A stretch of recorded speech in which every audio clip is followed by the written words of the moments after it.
ಪಂಚಮ ಪರ್ಯಾಯಕ್ಕೆ ಇನ್ನೊಮ್ಮೆ ಪಂಚವೇದಗಳ ಆಹುತಿಯೊಂದಿಗೆ ಈ ನೆಲ ಸಾರ್ಥಕವಾಗಲಿ ಎನ್ನುವ ಆಶಯದೊಂದಿಗೆ ಶ್ರೀಕೃಷ್ಣಾರ್ಪಣಮಸ್ತು.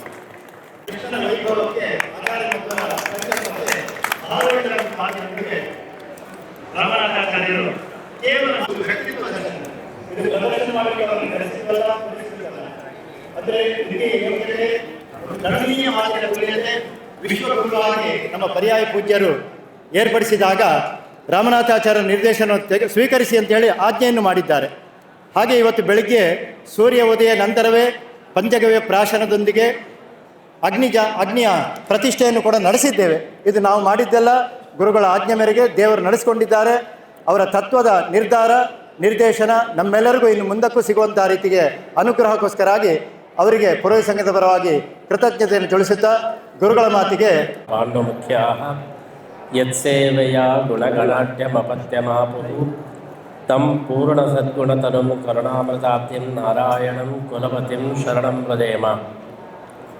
ಕೃಷ್ಣಾಯ ವಾಸುದೇವಾಯ ಹರಯೇ ಪರಮಾತ್ಮನೇ ಪ್ರಣತಕ್ಲೇಶನಾಶಾಯ ಗೋವಿಂದಾಯ ನಮೋ ನಮಃ. ವ್ಯಾಸಾಯ ಭವನಾಶಾಯ ಶ್ರೀಶಾಯ ಗುಣರಾಶಯೇ ಹೃದ್ಯಾಯ ಶುದ್ಧವಿದ್ಯಾಯ ಮಧ್ವಾಯ ಚ ನಮೋ ನಮಃ. ಪ್ರಥಮೋ ಹನುಮನ್ನಾಮ ದ್ವಿತೀಯೋ ಭೀಮ ಏವ ಚ ಪೂರ್ಣಪ್ರಜ್ಞಃ ತೃತೀಯಸ್ತು ಭಗವತ್ಕಾರ್ಯಸಾಧಕಃ. ಬುದ್ಧಿಃ ಬಲಂ ಯಶೋಧೈರ್ಯಂ ನಿರ್ಭಯತ್ವಂ ಅರೋಗತ ಅಜಾಡ್ಯಂ ವಾಕ್ಪಟುತ್ವಂಚ ಹನುಮಸ್ಮರಣಾತ್ ಭವೇತ್. ಆಪಾದಮೌಲಿಪರ್ಯಂತಂ ಗುರುಣಾಂ ಆಕೃತಿಂ ಸ್ಮರೇತ್ ತೇನ ವಿಘ್ನಾಃ ಪ್ರಣಶ್ಯಂತಿ ಸಿದ್ಧ್ಯಂತಿ ಚ ಮನೋರಥಾಃ. ಶ್ರೀ ಗುರುಭ್ಯೋ ನಮಃ. ನಮ್ಮ ಚತುರ್ಥ ಪರ್ಯಾಯ ವಿಶ್ವಗೀತಾ ಪರ್ಯಾಯದ ಈ ಒಂದು ಪರ್ವ ಸಂದರ್ಭದಲ್ಲಿ ಕೋಟಿ ಗೀತಾ ಲೇಖನ ಯಜ್ಞ ಪ್ರಯುಕ್ತ ಭಗವಂತನಿಗೆ ಪಾರ್ಥಸಾರಥಿ ಸುವರ್ಣರಥವನ್ನು ಸಮರ್ಪಣೆ ಮಾಡುವಾಗ ಶ್ರೀಕೃಷ್ಣ ಅದನ್ನು ಹೆಚ್ಚು ಅರ್ಥಪೂರ್ಣವನ್ನುಗೊಳಿಸೋದಕ್ಕೋಸ್ಕರ ಇವತ್ತು ಚತುಸ್ಸಂಹಿತ ಯಾಗವನ್ನು ಕೂಡ ಇಲ್ಲಿ ಅವನು ಸ್ವೀಕಾರ ಮಾಡಿದ್ದಾನೆ ಅಂತ ಹೇಳಿ ನಾವು ಭಾವಿಸ್ತಾ ಇದ್ದೇವೆ. ಪಾರ್ಥಸಾರಥಿ ಸುವರ್ಣರಥದಲ್ಲಿ 4 ಕುದುರೆಗಳು ಮೊದಲು ಬರ್ತಾ ಇವೆ. ಅದು ಯಾವುದು ಕುದುರೆಗಳು ಅಂದರೆ 4 ವೇದಗಳು. ಆದ್ದರಿಂದ ಸುವರ್ಣ ಹಯ ಏನಿದೆ ಇವತ್ತು 4 ವೇದಗಳ ಒಂದು ಸಂಹಿತ ಯಾಗವನ್ನು ಮಾಡಿದ್ದರಿಂದ ನಮ್ಮ ಈ ಪಾರ್ಥಸಾರಥಿ ಸುವರ್ಣ ರಥದಲ್ಲಿ 4 ವೇದಗಳ ಸನ್ನಿಧಾನವೂ ಕೂಡ ಬಂದಿದೆ. ಅದು ಸುವರ್ಣ ಹಯ ಅಂದರೆ ವೇದಗಳೆಂಬಂತಹ ಸುವರ್ಣದ ಹಯವಾಗಿ ಆ 4 ವೇದಗಳೇ 4 ಕುದುರೆಗಳಾಗಿ ಇವತ್ತು ಕಂಗೊಳಿಸ್ತಾ ಇವೆ ಅಂತ ಹೇಳಿ ನಾವು ಭಾವಿಸ್ತಾ ಇದ್ದೇವೆ. ಇದನ್ನು ಸೂಚನೆ ಮಾಡೋದಕ್ಕೋಸ್ಕರನೇ ಶ್ರೀಕೃಷ್ಣ ಇವತ್ತು 4 ವೇದಗಳ ಚತುಸ್ಸಂಹಿತ ಯಾಗವನ್ನು ಕೂಡ ಆಯೋಜಿಸಿದ್ದಾನೆ ಅಂತ ಹೇಳಿ ನಾವು ಭಾವಿಸ್ತಾ ಇದ್ದೇವೆ. ವೇದೋಖಿಲ ಧರ್ಮ ಮೂಲಂ, ಇಡೀ ಧರ್ಮದ ಮೂಲ ವೇದ. ಆದ್ದರಿಂದ ಅಂತಹ ವೇದದ ಸಂರಕ್ಷಣೆ ಸಂವರ್ಧನೆ ನಡೆದರೆ ಧರ್ಮದ ಸಂರಕ್ಷಣೆ ಧರ್ಮದ ಸಂವರ್ಧನೆ ಆದ ಹಾಗೆ ಆಗ್ತದೆ. ಹಾಗಾಗಿ ವೇದ ರಕ್ಷಣೆ ವೇದ ಸಂವರ್ಧನೆ ಅದು ಅತ್ಯಂತ ಅವಶ್ಯಕವಾದಂತಹ ವಿಚಾರ. ಕೃಷ್ಣ ಧರ್ಮ ಸಂಸ್ಥಾಪನಾರ್ಥಾಯ ಸಂಭವಾಮಿ ಯುಗೆ ಯುಗೆ ಅಂತ ಹೇಳಿ ಏನು ಹೇಳಿದ್ದಾನೆ. ಅಂತಹ ಧರ್ಮ ಸಂಸ್ಥಾಪನೆಯ ಮೂಲ ಒಂದು ವೇದ ಸಂರಕ್ಷಣೆಯಲ್ಲಿ ಇದೆ ಎಂಬುದನ್ನು ತಿಳಿಸೋದಕ್ಕೋಸ್ಕರ ಇವತ್ತು ಧರ್ಮ ಸಂಸ್ಥಾಪಕ ಭಗವದ್ಗೀತೆಯ ಈ ಒಂದು ದಿವಸದಲ್ಲಿ ವೇದಗಳ ಮುಖಾಂತರ ಭಗವಂತ ಈ ಒಂದು ಯಜ್ಞವನ್ನು ಸ್ವೀಕಾರ ಮಾಡಿದ್ದಾನೆ ಅಂತ ಹೇಳಿ ನಾವು ಭಾವಿಸ್ತಾ ಇದ್ದೇವೆ. ಭಗವದ್ಗೀತೆಯ ಸಂದೇಶ ಯಜ್ಞ. ಕೃಷ್ಣ ಗೀತೆಯ ಉದ್ದಗಲದಲ್ಲಿ ಹೆಚ್ಚು ಉಪಯೋಗ ಮಾಡಿದಂತಹ ಶಬ್ದ ಯಜ್ಞ, ದ್ರವ್ಯ ಯಜ್ಞ, ಜ್ಞಾನಯಜ್ಞ ಎಂಬುದಾಗಿ ಯಜ್ಞವನ್ನು ಪ್ರತಿಯೊಂದನ್ನು ಇಡೀ ಜೀವನವನ್ನೇ ಯಜ್ಞ ಎಂಬುದಾಗಿ ಭಗವಂತ ಕರೆದಿದ್ದಾನೆ. ಅಂತಹ ಯಜ್ಞ ಸಂದೇಶವನ್ನು ಇವತ್ತು ನೀಡುವ ಮುಖಾಂತರ ಪಾರ್ಥಸಾರಥಿ ಸುವರ್ಣ ರಥದ ಈ ಒಂದು ಅರ್ಪಣೆ ಅದು ಹೆಚ್ಚು ಶಾಸ್ತ್ರೀಯವಾಗಿ ಮತ್ತು ಅದು ಹೆಚ್ಚು ಅರ್ಥಪೂರ್ಣವಾಗಿ ಆಗಿದೆ ಅಂತ ಹೇಳಿ ನಾವು ಭಾವಿಸ್ತಾ ಇದ್ದೇವೆ.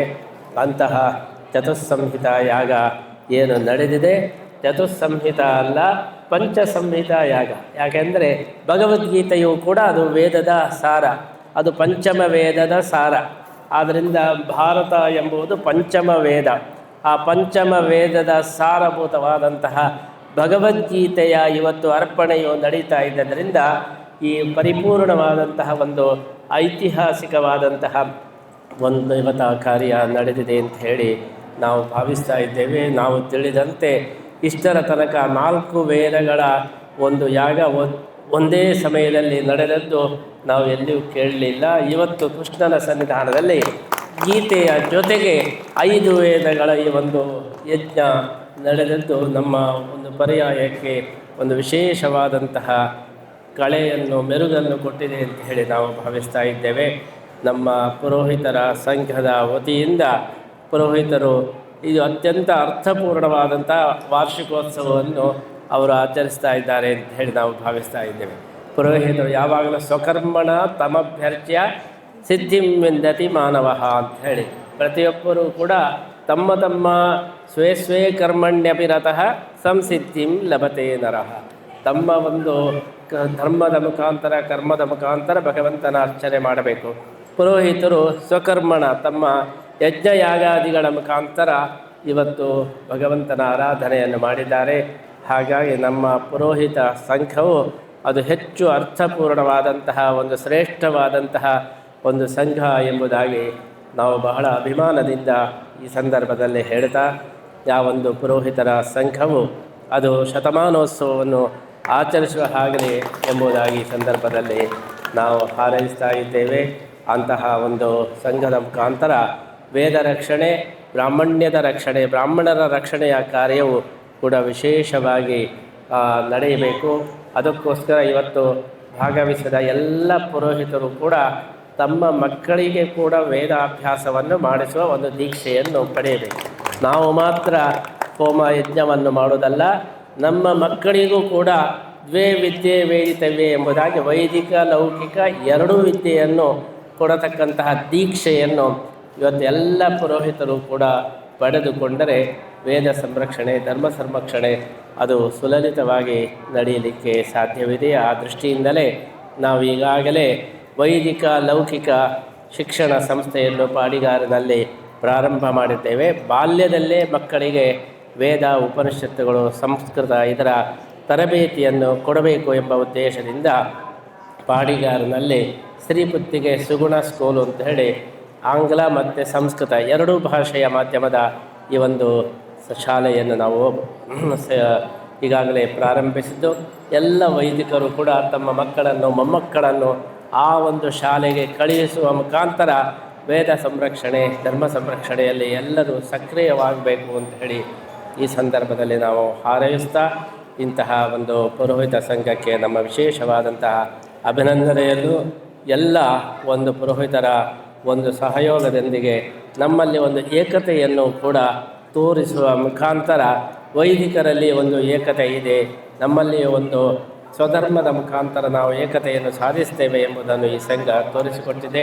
ನಮ್ಮ ರಾಧಾಕೃಷ್ಣಾಚಾರ್ಯರ ಅಧ್ಯಕ್ಷತೆಯಲ್ಲಿ ಇವತ್ತೆಲ್ಲ ರಾಮದಾಸ ಭಟ್ಟರ ಒಂದು ನೇತೃತ್ವದಲ್ಲಿ ಎಲ್ಲ ವೈದಿಕರು ಸೇರಿ ಇವತ್ತು ನಮ್ಮ ಉಡುಪಿಯ ಎಲ್ಲ ಪ್ರಮುಖ ವೈದಿಕರು ಸೇರಿ ಈ ಒಂದು ಯಾಗವನ್ನು ಮಾಡುವ ಮುಖಾಂತರ ಉಡುಪಿಯಲ್ಲಿಯೂ ಕೂಡ 4 ವೇದಗಳನ್ನು ಬಲ್ಲವರು ಇದ್ದಾರೆ.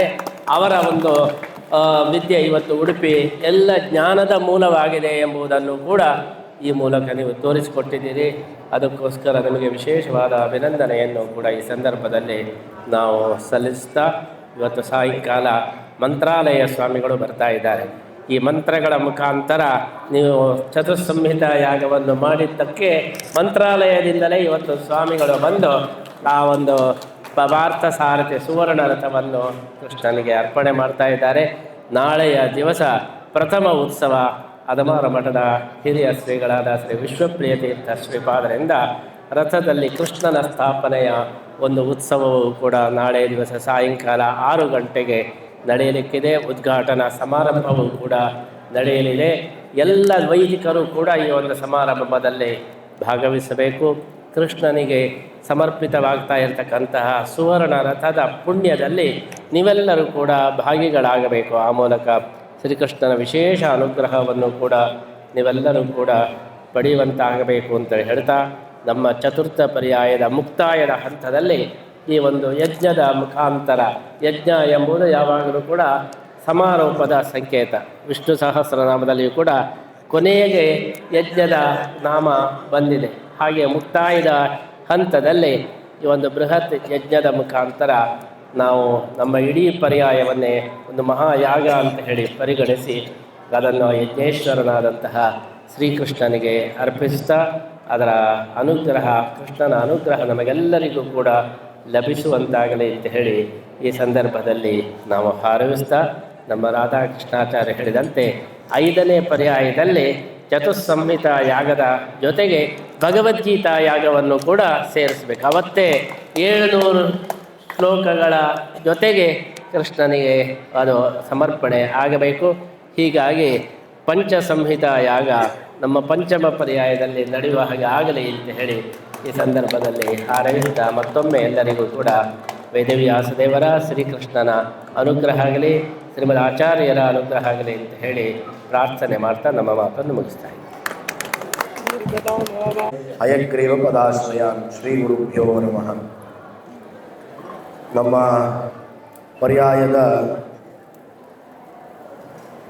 ಅನೇಕ ಯೋಜನೆಗಳಲ್ಲಿ, ಪ್ರಾಯಶಃ ಬೃಹತ್ ಯೋಜನೆಗಳಲ್ಲಿ ಪಾರ್ಥಸಾರಥಿ ಕೊನೆಯ ಯೋಜನೆ. ಅಂದರೆ ನಾವು ಈ ಪರ್ಯಾಯ ಅವಸಾನದ ಸಂದರ್ಭದಲ್ಲಿ ಕೃಷ್ಣನಿಗೆ ನಾವು ಗುರುಗಳು ಸಂಕಲ್ಪಿಸಿದಂತಹ ಒಂದು 5 ಪ್ರಧಾನ ಯೋಜನೆಗಳಲ್ಲಿ ಕೊನೆಯದ್ದಾಗಿ ಇವತ್ತಿನ ದಿವಸ, ನಾಳೆ ದಿವಸ ಅದು ಕೃಷ್ಣನಿಗೆ ಸಮರ್ಪಿತವಾಗ್ತಾ ಇದೆ. ಅದೇ ಸಂದರ್ಭದಲ್ಲಿ ನಿನ್ನೆಯಷ್ಟೇ ಗುರುಗಳು ಅದರ ಅನಾವರಣಗೊಳಿಸಿ ಗುರುಗಳು ಹೇಳಿದಂತೆ 4 ಕುದುರೆಗಳು ಅಂತ ಹೇಳಿ 4 ವೇದಗಳು ಅಂತ ಹೇಳಿದರು.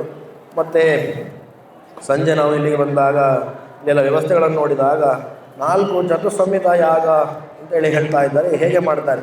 ನಾವೆಲ್ಲ ಯಾಗಗಳನ್ನು ನೋಡಿದ್ದು 8 ದಿನ. ಸಂಹಿತಾ ಯಾಗ ಅಂತ ಹೇಳಿದರೆ 8 ದಿನ. ಋಗ್ವೇದ ಪ್ರಾಯಶಃ 2-3 ಸಂಹಿತಾ ಯಾಗವನ್ನು ಕುತ್ತಿಗೆಯಲ್ಲಿ ಒಂದು ಮತ್ತೆ ಅಲ್ಲಿ ನೋಡುವಾಗ 8 ದಿನ ಯಾಗವನ್ನು ಮಾಡಿದ್ದು. 4 ವೇದಗಳ ಯಾಗವನ್ನು ಒಂದೇ ದಿನದಲ್ಲಿ ಹೇಗೆ ಮಾಡ್ತಾರೆ ಅಂತ ಹೇಳಿ ಯೋಚನೆ ಮಾಡ್ತಾರೆ. ಕುಂಡಗಳನ್ನು ನೋಡುವಾಗ ಇವತ್ತು ಯಾವ ರೀತಿಯಾಗಿ ಅದರ ವಿಭಜನೆಗೊಂಡು ಅದೆಲ್ಲವೂ ಕೂಡ ಆಗಿದೆ ಅಂತ ಹೇಳಿ ನಾವು ನೋಡಿದ್ದೇವೆ. ಅತ್ಯಂತ ಸಂತೋಷದ ವಿಷಯ. ವಿಶೇಷವಾಗಿ ಭಗವಂತನ ಅನೇಕ ರೀತಿಯಾದಂಥ ಆರಾಧನೆಗಳು ಅಗ್ನಿಮುಖೇನ ಪ್ರಮುಖವಾಗಿ ಭಗವಂತನ ಆರಾಧನೆ ಆಗಬೇಕು ಅಂತ ಹೇಳಿ ಶಾಸ್ತ್ರಗಳು ತಿಳಿಸಿಕೊಡ್ತಾ ಇದೆ. ಆ ಮುಖೇನ ಇವತ್ತು ಆ ಪಾರ್ಥಸಾರಥಿ ರಥದ ಒಂದು ಸಮರ್ಪಣೆಯ ದಿವಸ ಈ ಯಾಗ ನಡೆದದ್ದು ಅತ್ಯಂತ ವೈಶಿಷ್ಟ್ಯಪೂರ್ಣ ಅಂತ ಹೇಳಿ ನಾನು ಭಾವಿಸ್ತಾ, ವಿಶೇಷವಾಗಿ ಏನೊಂದು ವೇದ ಇತಿ ವೇದ, ಯಾರನ್ನು ಭಗವಂತನನ್ನು ತಿಳಿಸಿಕೊಡ್ತದಾದ್ದರಿಂದ ಅದು ವೇದ ಅಂತ ಹೇಳಿ ಹೇಳಲ್ಪಡ್ತದೆ ಅಂತೇಳಿ ಹೇಳ್ತಾ, ರಥ ಅಂತ ಹೇಳಿದರೆ ಏನು ಅಂತ ಹೇಳಿದರೆ ನಮ್ಮ ದೇಹವೇ ಒಂದು ರಥ. ಅದರ ಮುಖೇನ ನಾವು ಭಗವಂತನ ಕಡೆಗೆ ಸಾಗಬೇಕು ಅಂತ ಹೇಳಿ, ಯಾವುದು ಭಗವಂತನ ಕಡೆಗೆ ಸಾಗಿಸ್ತದೆ ಅಂತ ಹೇಳಿದರೆ ವೇದಗಳು. ಆ ಮುಖೇನ ಇವತ್ತು ಏನು 4 ವೇದಗಳ ಒಂದು ಯಾಗ ಅಗ್ನಿಮುಖೇನ ಭಗವಂತನಿಗೆ ಅದು ಆಗಿದೆ. ಅದೆಲ್ಲವೂ ಕೂಡ ಭಗವಂತ ಸ್ವೀಕಾರ ಮಾಡಲಿ. ಅದರಲ್ಲಿ ಪಾಲ್ಗೊಂಡ ಎಲ್ಲರಿಗೂ ಕೂಡ ಭಗವಂತನ ವಿಶೇಷವಾದಂಥ ಅನುಗ್ರಹ ಇರಲಿ, ಲೋಕಕ್ಕೂ ಕೂಡ ಕ್ಷೇಮ ಆಗಲಿ ಅಂತೇಳಿ ಸಂದರ್ಭದಲ್ಲಿ ಪ್ರಾರ್ಥಿಸ್ತಾ, ನಿಮ್ಮೆಲ್ಲರಿಗೂ ಕೂಡ ಮಧ್ವರ ಕೃಷ್ಣನ, ಅನಂತಾಸ ದೇವರ, ಚಂದ್ರೇಶ್ವರ ದೇವರ ಪರಿಪೂರ್ಣ ಅನುಗ್ರಹವಾಗಲಿ. ಎಲ್ಲವೂ ಕೂಡ ಸುಭೀಕ್ಷೆ, ಎಲ್ಲರಿಗೂ ಕೂಡ ಸುಭೀಕ್ಷೆ ಒದಗಿ ಬರಲಿ ಅಂತ ಹೇಳಿ ನಾವು ಸಂದರ್ಭದಲ್ಲಿ ಪ್ರಾರ್ಥಿಸ್ತಾ ನಮ್ಮ ಮಾತನ್ನು ಮುಗಿಸ್ತಾ ಇದ್ದೀವಿ. ಕೃಷ್ಣಾರ್ಪಣ. ಶ್ರೀಗಳು ಅನುಗ್ರಹ ವಚನವನ್ನು ಕೊಟ್ಟಿರುತ್ತಾರೆ. ಈ ಒಂದು ಯಜ್ಞಕ್ಕೆ ನನಗೆ ಪ್ರಪ್ರಥಮವಾಗಿ ದೇವರ ಒಂದು ಪ್ರೇರೇಪಣೆ, ಅದೇ ಪ್ರಕಾರವಾಗಿ ನಮ್ಮ ಸಂಘದ ಉಪಾಧ್ಯಕ್ಷರು ಆದಂತಹ ವಿಠ್ಠಲ್ ತಂತ್ರಿಗಳು, ಅದೇ ಪ್ರಕಾರವಾಗಿ ಕಾರ್ಯದರ್ಶಿಯಾಗಿರುತ್ತ ವಿಶ್ವೋತ್ತಮಾಚಾರ್ಯರು, ಅದೇ ಪ್ರಕಾರವಾಗಿ ಸೀತಾರಾಮಣ್ಣ ಪೂರ್ಣವಾದಂತಹ ಸಹಕಾರ ಕೊಟ್ಟು ನನ್ನ ಜೊತೆ ನಿಂತದ್ರಿಂದ ಇವತ್ತು ಇಷ್ಟೊಂದು ದೊಡ್ಡ ಯಜ್ಞವನ್ನು ಮಾಡಲಿಕ್ಕೆ ಸಾಧ್ಯ ಆಯಿತು. ನಮಗೆ ಪ್ರಾರಂಭದಲ್ಲಿ ತುಂಬ ಜನ ಹೇಳಿದರು, ಒಂದೇ ದಿನ ಈ ಒಂದು ಯಾಗ ಮಾಡಲಿಕ್ಕೆ ಸಾಧ್ಯ ಉಂಟಾ ನಿಮ್ಮಿಂದ ಅಂತ. ಇಲ್ಲ, ಏನೋ ನಾನು ಇಳಿದಿದ್ದೇನೆ, ದೇವರು ನಡೆಸ್ತಾರೆ ಅಂತ ಹೇಳುವಂಥ ಒಂದೇ ಒಂದು ಸಂಕಲ್ಪದಿಂದ, ತಮ್ಮೆಲ್ಲರ ಸಹಕಾರದಿಂದ, ಗುರುಗಳ ಒಂದು ಪ್ರೋತ್ಸಾಹದಿಂದ, ಆಚಾರ್ಯರ ರಾಮನಾಥ ಆಚಾರ್ಯರ ಒಂದು ಸಹ ಮಾರ್ಗದರ್ಶನದಿಂದ ಈ ಒಂದು ಯಾಗ ನಡೆದದಕ್ಕೆ ತುಂಬ ಖುಷಿಯಾಗ್ತಾ ಇದೆ. ಭಗವಂತ ಮುಂದಕ್ಕೆ ಎಲ್ರಿಗೂ ಕ್ಷೇಮ ಆರೋಗ್ಯ ಅನುಗ್ರಹ ಮಾಡಲಿ. ಗುರುಗಳ ಪಂಚಮ ಪರ್ಯಾಯ ಇನ್ನಷ್ಟು ವಿಜೃಂಭಣೆಯಿಂದಾಗಲಿ. ಭಾಗವಹಿಸಿದ ಎಲ್ಲರಿಗೂ ಅನಂತ ಧನ್ಯವಾದಗಳು.